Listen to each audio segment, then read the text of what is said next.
ಎಲ್ಲರಿಗೂ ನಮಸ್ಕಾರ.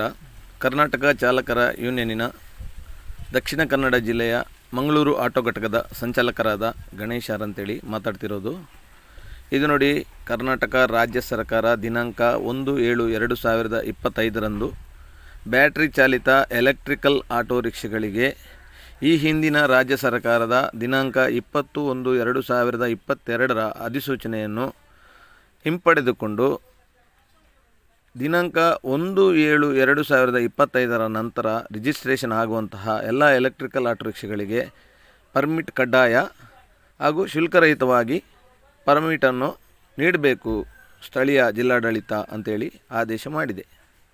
ಈ ಆದೇಶದ ಪ್ರಕಾರ ನಮ್ಮ ದಕ್ಷಿಣ ಕನ್ನಡ ಜಿಲ್ಲಾಡಳಿತ ದಿನಾಂಕ 18/8/2025 RTA ಸಭೆ ನಡೆಸಿದೆ. ಮಂಗಳೂರು ಸಾರಿಗೆ ಪ್ರಾಧಿಕಾರದ RTA ಸಭೆ ನಡೆದಿದೆ. ಆದರೆ ಜಿಲ್ಲಾಧಿಕಾರಿಗಳಿಂದ ಇಂದಿನವರೆಗೆ ದಿನಾಂಕ 25/8/2025 ಯಾವುದೇ ರೀತಿಯ ಅಧಿಸೂಚನೆಯು ಜಿಲ್ಲಾಡಳಿತದ್ದು ಯಾವುದೇ ಪತ್ರಿಕೆಯಲ್ಲಾಗಲಿ ಮಾಧ್ಯಮದಲ್ಲಾಗಲಿ ಈ ಬಗ್ಗೆ ವರದಿಯಾಗಿಲ್ಲ. ಆದರೂ ದಿನಾಂಕ 25/8/2025 ಅಂದರೆ ಇಂದು ಮಂಗಳೂರಿನ KPTಯಲ್ಲಿರುವ ವಾಹನಗಳನ್ನು ತಪಾಸಣೆ ಮಾಡುವಂತಹ RTO ಗ್ರೌಂಡಿನಲ್ಲಿ ರಿಜಿಸ್ಟ್ರೇಷನ್ಗಾಗಿ ಬಂದಂತಹ ಎಲೆಕ್ಟ್ರಿಕಲ್ ಆಟೋ ರಿಕ್ಷಾಗಳನ್ನು ನಾವು ಪತ್ತೆ ಹಚ್ಚಿದ್ದು ಬ್ರೇಕ್ ಇನ್ಸ್ಪೆಕ್ಟರ್ ಹತ್ರ ಈ ಬಗ್ಗೆ ವಿವರಣೆಯನ್ನು ಕೇಳಿದಾಗ ದಾಖಲೆಗಳನ್ನು ಪರಿಶೀಲಿಸಿ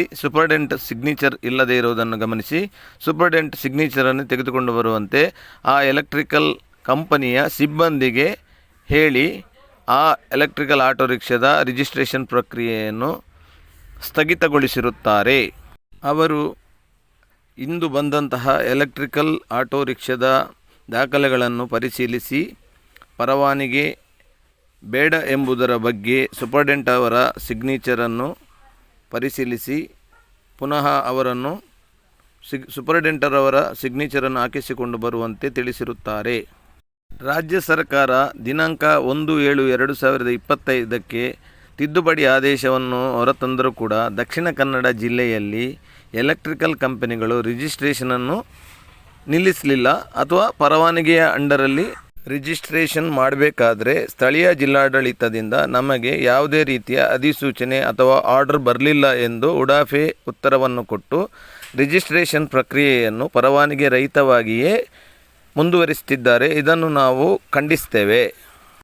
ಇಲ್ಲಿ ಮುಖ್ಯವಾಗಿ ಗಮನಿಸಬೇಕಾದ ಅಂಶವೇನೆಂದರೆ ದಿನಾಂಕ 1/7/2025 ರಾಜ್ಯ ಸರ್ಕಾರ ಆದೇಶ ಹೊರಡಿಸಿದಾಗ ಅದೇ ಆದೇಶದಲ್ಲಿ ಈ ಹಿಂದಿನ ರಾಜ್ಯ ಸರ್ಕಾರದ 20/1/2022 ಆದೇಶದ ಬಗ್ಗೆ ಉಲ್ಲೇಖ ಮಾಡಿದೆ. ಪರವಾನಗಿ ವಿನಾಯಿತಿಯನ್ನು ಕೊಟ್ಟ ಬಗ್ಗೆ ಕೂಡ ಉಲ್ಲೇಖವಿದೆ. ಆದರೆ ಕರ್ನಾಟಕ ರಾಜ್ಯ ಸರ್ಕಾರ 20/1/2022 ಕೊಟ್ಟಂತಹ ಪರವಾನಗಿ ವಿನಾಯಿತಿಯನ್ನು ಮಂಗಳೂರು ಅಂದರೆ ದಕ್ಷಿಣ ಕನ್ನಡ ಜಿಲ್ಲೆಯಲ್ಲಿ ಅದನ್ನು ಇಂಪ್ಲಿಮೆಂಟ್ ಮಾಡಿಲ್ಲ, ಅಂದರೆ ಜಾರಿ ಮಾಡಲಿಲ್ಲ. ಅದು ಈ ಹಿಂದಿನ ಮಾನ್ಯ ಜಿಲ್ಲಾಧಿಕಾರಿಗಳ ಯಾವುದೇ ಅಧಿಸೂಚನೆಯಲ್ಲಿ ಕೂಡ ಉಲ್ಲೇಖ ಇಲ್ಲ. ಈ ಬಗ್ಗೆ ನಾವು ಜಿಲ್ಲಾಧಿಕಾರಿಗಳ ಗಮನಕ್ಕೂ ಕೂಡ ತಂದಿದ್ದೇವೆ, ಡೆಪ್ಯೂಟಿ ಕಮಿಷನರ್ ಅವರ ಗಮನಕ್ಕೂ ಕೂಡ ತಂದಿದ್ದೇವೆ, ACP ಅವರ ಗಮನಕ್ಕೂ ಕೂಡ ತಂದಿದ್ದೇವೆ, ಸಾರಿಗೆ ಅದಾಲತಲ್ಲಿ ಕೂಡ ಸಾರಿಗೆ ಆಯುಕ್ತರ ಗಮನಕ್ಕೂ ಕೂಡ ತಂದಿದ್ದೇವೆ. ಈಗಿದ್ದರೂ ಕೂಡ ಈಗ ಸಾರಿಗೆ ಇಲಾಖೆಯ ಅಧಿಕಾರಿಗಳ ಕಳ್ಳಾಟ ಇನ್ನೂ ಕೂಡ ನಿಂತಿಲ್ಲ. ಜಿಲ್ಲಾಧಿಕಾರಿಗಳು ಆದೇಶ ಹೊರಡಿಸುವ ಮುಂಚಿತವಾಗಿಯೇ ವ್ಯವಸ್ಥಿತವಾಗಿ ಇದೆಲ್ಲ ಮುಂದುವರಿತಾ ಇದೆ. ಕಾರಣ ಏನೆಂದರೆ ಕೇಂದ್ರ ಸರ್ಕಾರ 18/10/2018 ಎಲೆಕ್ಟ್ರಿಕಲ್ ಮಸೂದೆಯನ್ನು ಜಾರಿಗೆ ತಂದಿತ್ತು. ಕರ್ನಾಟಕ ರಾಜ್ಯ ಸರ್ಕಾರ 20/1/2022 ಅದೇ ರೀತಿಯಲ್ಲಿ ಪರವಾನಗಿ ವಿನಾಯಿತಿಯನ್ನು ಕೊಟ್ಟಿತ್ತು.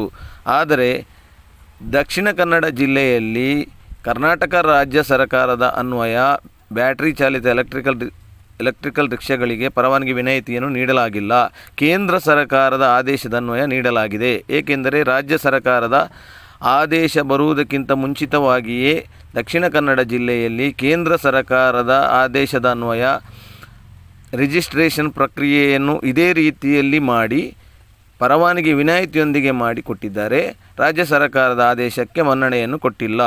ದಿನಾಂಕ 1/7/2025 ಆದೇಶಕ್ಕೂ ಮನ್ನಣೆಯನ್ನು ಕೊಟ್ಟಿಲ್ಲ. ದಿನಾಂಕ 20/1/2022 ಕರ್ನಾಟಕ ರಾಜ್ಯ ಸರ್ಕಾರದ ಆದೇಶಕ್ಕೂ ಕೂಡ ಮನ್ನಣೆಯನ್ನು ಕೊಟ್ಟಿಲ್ಲ. ನಾವು ಪ್ರತಿಭಟನೆಯನ್ನು ಮಾಡುವ ಸಂದರ್ಭದಲ್ಲಿ ನಾವು ತಮಿಳುನಾಡು ಮಾದರಿಯಲ್ಲಿ, ದೆಹಲಿ ಮಾದರಿಯಲ್ಲಿ, ಕೇರಳ ಮಾದರಿಯಲ್ಲಿ ಮಾಡಿ ಎಂದು ನಾವು ಪ್ರತಿಭಟನೆ ಮಾಡಿದಾಗಲೂ ಕೂಡ ಕರ್ನಾಟಕ ರಾಜ್ಯ ಸರ್ಕಾರ ದಿನಾಂಕ 20/1/2022 ಕರ್ನಾಟಕ ಸರ್ಕಾರದ ಮಾದರಿಯಲ್ಲಿಯೇ ಮಾಡಿರುವಂಥ ಆದೇಶದ ಬಗ್ಗೆ ನಮಗೆ ಯಾವ ಅಧಿಕಾರಿಗಳು ಕೂಡ ಮಾಹಿತಿಯನ್ನು ಕೊಟ್ಟಿಲ್ಲ. ಯಾವುದೇ ಮಾಧ್ಯಮದಲ್ಲಿ, ಪತ್ರಿಕೆಯಲ್ಲಿ ಈ ಬಗ್ಗೆ ವರದಿಯಾಗಿಲ್ಲ.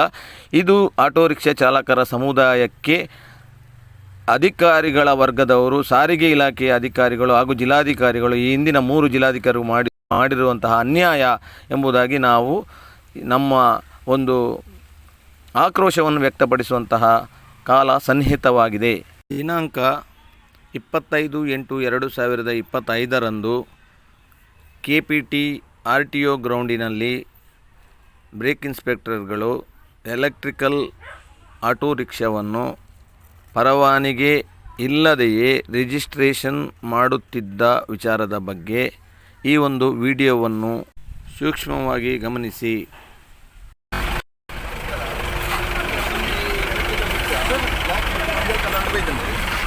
RTO ಮೀಟಿಂಗ್ DC ನನ್ನ ಎಲೆಕ್ಟ್ರಿಕಲ್ ಪರ್ಮಿಟ್ ಮಾಡುವ ವಿಷಯ ಹೋಗಿ ನಮ್ಮದು ಆರ್ಡರ್ ಆತಿದ್ವಿ. ಆ್ಯಕ್ಚುಲಿ ಈ ಗಾಡಿ ಐತೆ ರಿಜಿಸ್ಟ್ರೇಷನ್ ಮೇಡಮ್ ಮಂತಿದ್ದೀರಿ, ಬ್ರೇಕ್ ಇನ್ಸ್ಪೆಕ್ಟರ್ ಮಂತಿದ್ದೀರಿ. ಕಾರಣ ಏನಿಲ್ಲ ಬಂದ ಸೂಪರ್ಟೆಂಟಿನ ಸೈನ್ ಇದ್ದಂತೆ ಗಾಡಿ ಬೈಕಲ್ಲಿ ಡಾಕ್ಯುಮೆಂಟ್ ಆಯ್ತು ಮಂತಿದ್ದೀರಿ. ಬಟ್ ಇಂಚಿನ ಗಾಡಿಗಳು ಕೆಲವು ರಿಜಿಸ್ಟ್ರೇಷನ್ ಆಯ್ನ ಗಾಡಿಗಳು ಕುಡ್ಲದ ರಿಕ್ಷಾ ಭಾರತದಲ್ಲಿ ಬದ್ದು ಜಿಲ್ಲೆಯಲ್ಲುಂಟು ಆಲ್ರೆಡಿ